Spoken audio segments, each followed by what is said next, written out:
fuisteis de excursión? El día 29 de septiembre, ¿A dónde fuisteis? a Zugarramurdi, ¿Dónde está Zugarramurdi? en Navarra. ¿Cómo era el autobús? Blanco y azul. ¿Te gustó el autobús por dentro? Sí. ¿Había servicios en el autobús? No. ¿Qué películas visteis en la ida y en la vuelta? Mr. Bean, Arthur 3 y Río. ¿Te gustaron? Sí. ¿Te gustó el viaje de la ida? Sí.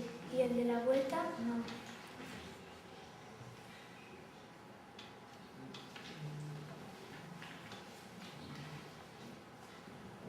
¿Se mareó alguien? Sí. ¿En qué trayecto se mareó más gente? En el de la ida. Uy, ¿cuál? En el de la vuelta. ¿Cuál te gustó más? El de la ida. Adiós. Adiós. Adiós. Buenas noches. Adiós.